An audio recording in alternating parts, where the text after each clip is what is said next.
Good. So usual format this morning. We will start off with a little bit of input from me, and then about 40 minutes meditation, and then a bit of time at the end to talk about practice. So this weekend, I've just been on a little weekend retreat looking at the Sutra of Hui Neng, which, as you may know, was a very important text for Bhante. He read it when he was 16, straight after reading the Diamond Sutra, which led to this realization that he's a Buddhist. And he wrote something like, every time I read the Sutra of Hui Neng, I was thrown into a kind of ecstasy. And I can't claim it had the same effect on me, but there were some parts of it that really thrilled me. And I thought I'd read you one part of it and see if you detect any resonance.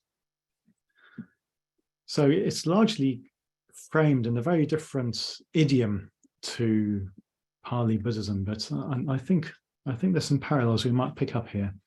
So he writes, "It has been the tradition of our school to make non-objectivity as our basis, idealessness as our object, and non-attachment as our fundamental principle."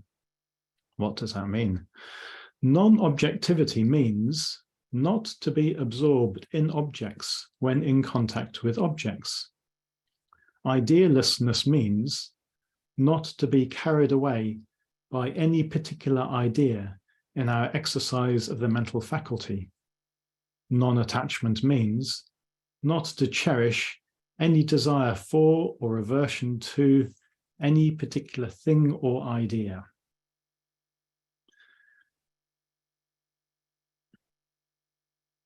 And he says, if we never let our mind become attached to anything at any time, we gain emancipation.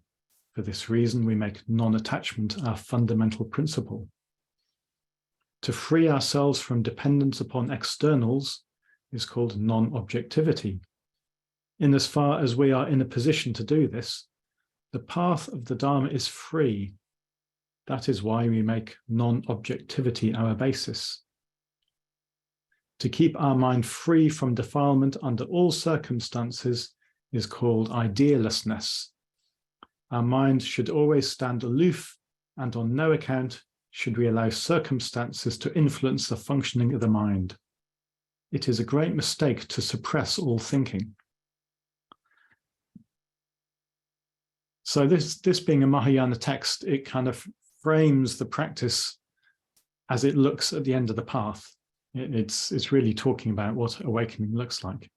But I think that we can hopefully still see the practice in there, the practice that we're used to here.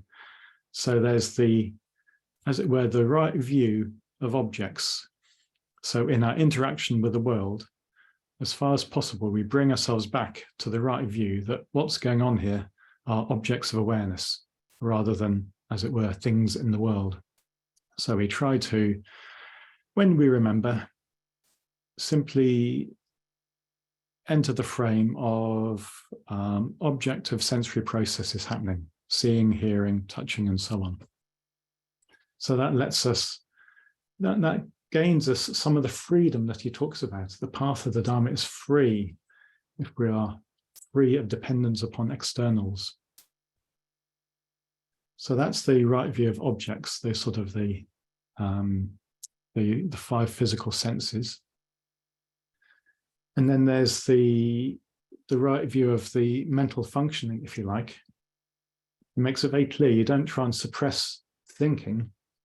What you do is not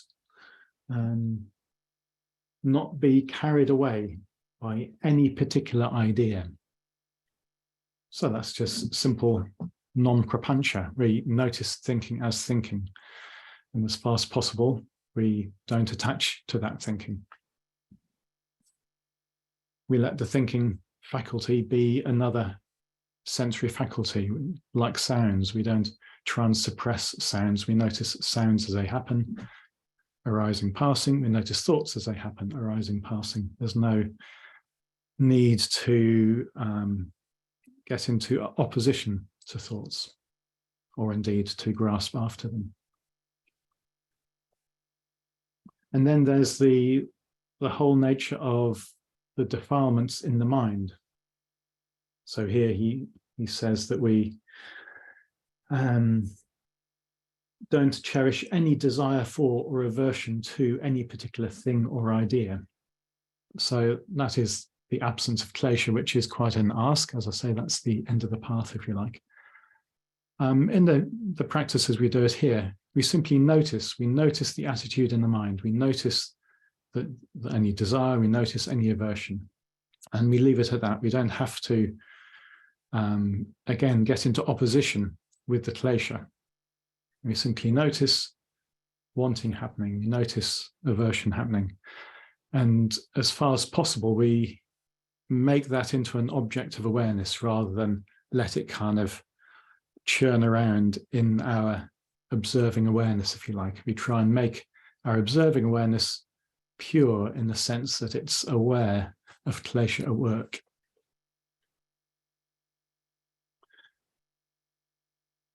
So to me, that little paragraph gives quite a pithy wrapping up of the practices as we do it, with the understanding that that's the practice at the end of the path, and the way we're doing it is not free from klesha. It's not free from getting caught up in the world of objects. It's not free from getting caught up in thinking. All we do is notice as we notice when we remember what's going on. And there's some pithy little ways that U Tejaniya suggests doing this, simple questions. So I think that 2 questions really wrap up that whole attitude. One is, what's happening? Or what's being known? What's being known simply brings attention to the objects of awareness, which includes the 5 physical senses, and it includes the mind sense, any thoughts.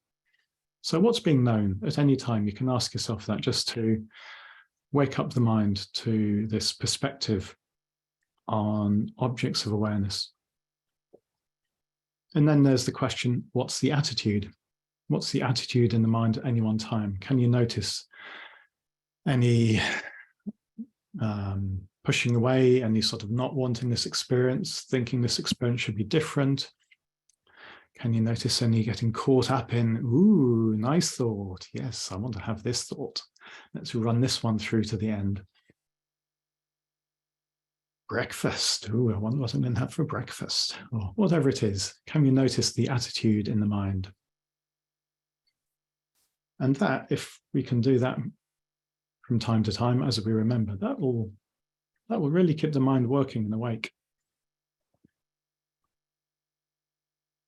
So that's all I'd like to say, and we can set up for meditation.